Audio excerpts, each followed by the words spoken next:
So, Randy, what in your career in the Navy, whether SEAL or before you were a SEAL or firefighter, when was your most concerning point? When did you know what I mean? What sticks out in your mind? Well, I definitely had a few times in the ocean that I thought I was going to drown. But the one time I was really concerned the most, it was overseas. We had just conducted a mission, and the CH-47 had come in and picked us up. And we got 2 RPGs shot at our helicopter.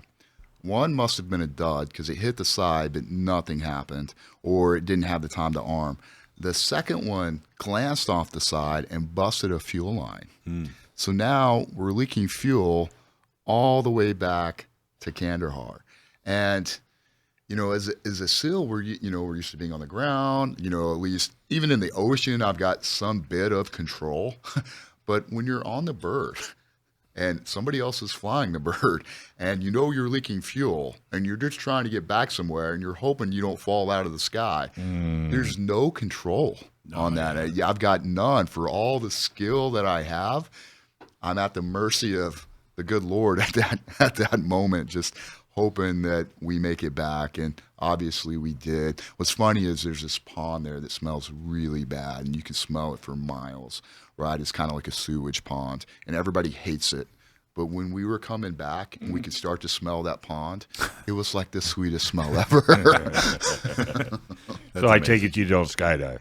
I skydived when I was in the teams. I don't do that anymore. I think you only get so many. Yeah. And I don't like to test it. No, I don't either. So next thing we want to talk about tips for home defense. And I have a fun fact here I wanted to read. Randy served as the leading chief course and program manager for the Naval Special Warfare Combatives Department for 3 years, where he spearheaded the development of the current NSW, Naval Special Warfare, Combatives and Combatives Instructors Program, which is what SEALs learn today in hand-to-hand combat. You are well overqualified to give tips on home defense. Mm-hmm. So that's one of the reasons we wanted to have you here and hear your tips and hear your story. So what tips do you have for home defense? Well, first of all, buy a firearm. That's an excellent tip number one. Tip number one, right? Buy a firearm. Tip number 2 is actually train with that firearm, right? A lot of people buy a weapon and then they never train on it, or they go to the range once, they put some holes in some paper, and now all of a sudden they think they're ready for that home invasion. Let's go back to tip number 1. What do you have a recommend if somebody comes to you, a couple, let's say a couple, 30-something-year-old couple, maybe they got a kid. Yes. And they say, you know what, we never really thought we'd need a firearm, but home defense is important to us. We need to buy a firearm. What do you recommend? Is there a process or a particular firearm you recommend, or what are your thoughts on that? Every family and home has a unique situation. So you said a family of 2 and they have a kid, or so a family of 3, a couple, right, and they have a kid. Well, what's the most important thing if there's a home invasion? To get to that kid, right? That's going to be every dad, every mom. Well, what's the easiest way to move through your house? Well, with a handgun or with a long gun? Handgun. Right, so with a handgun. So I would recommend them a handgun. Now, if we're talking about a single lady, I would recommend something like a shotgun, something where she can lock her door, barricade in her bedroom, hide behind her bed, or hide in her closet, right? Very simple, easy, point, shoot, right? Takes less skill. She doesn't need to go out and clear her house, right, to see what's going on. She can wait on the cops, right, and just barricade herself. But if you have children, you've got to get to those kids, right? That's your number one priority. So what's going to be the easiest way of you doing that?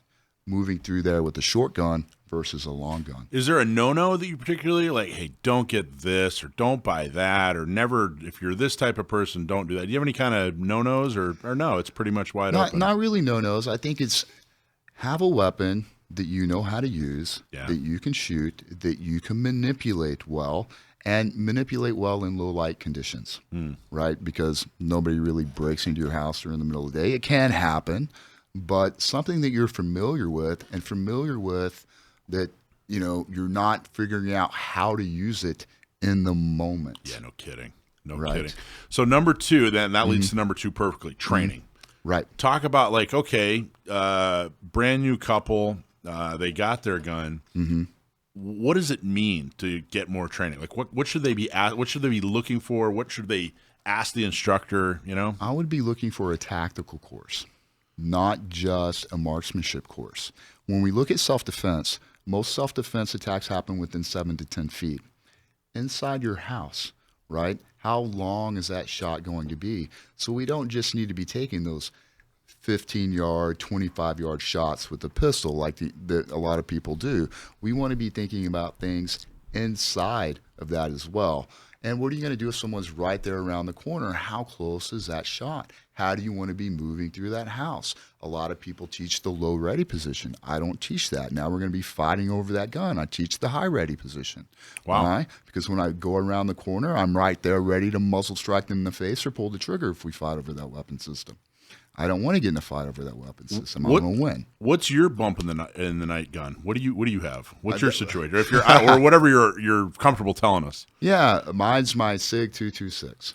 I've heard of it. The one I carried in the teams. Now the one that I shoot at the range all the time is the SIG P320, the Wilson Combat, and on my wife's side of the bed is a Glock 19, and she's got a red dot on that and a flashlight and a laser because I want her to have every advantage she can possibly have if I'm not there.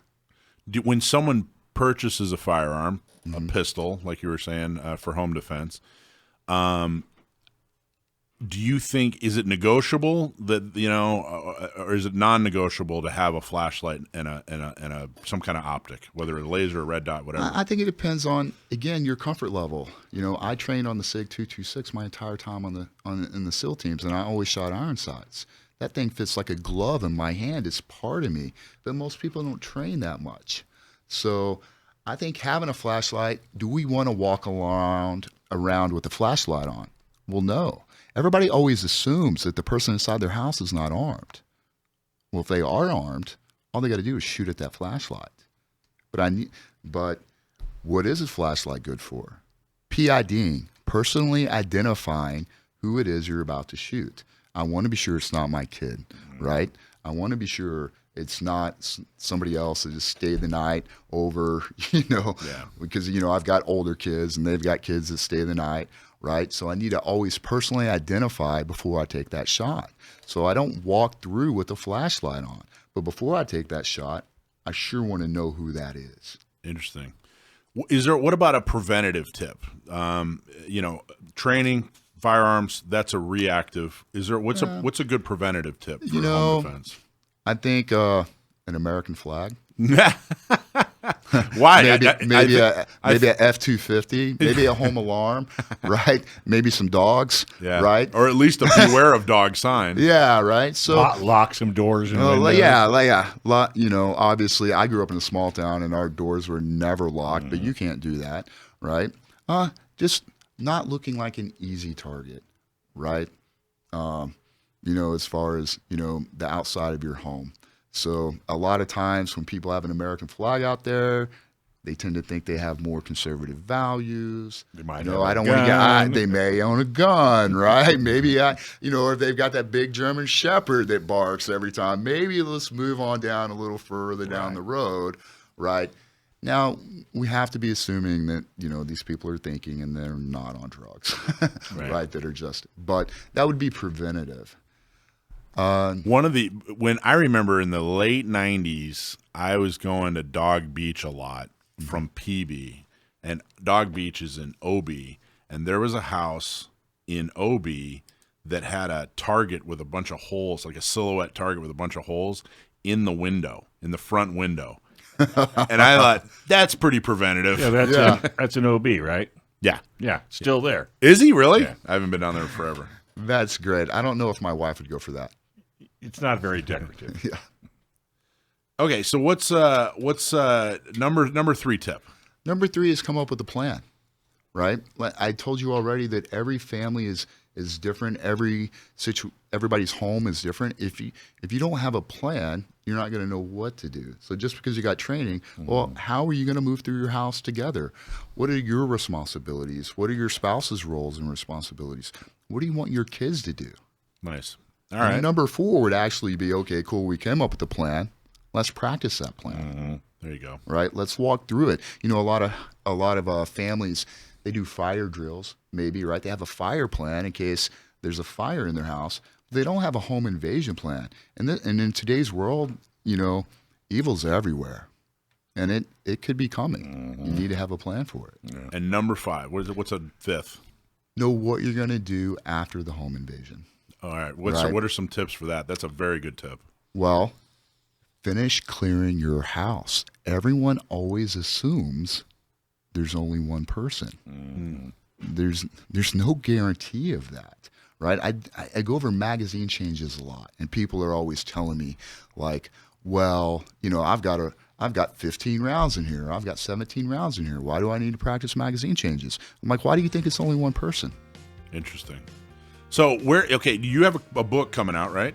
Yes. Can people get it yet? Or Not yet. It's coming out. It should be out relatively soon. It's called Pressing Forward. And I also have my own company, awctactical.com is where you can check it out. It stands for American Warrior Combatives. I teach self-defense and tactical shooting to civilians and law enforcement agencies. Awesome job, Randy. Thank you, man. Very interesting. You're Thank you. Good excuse to come back once the book's out. Yeah. Right?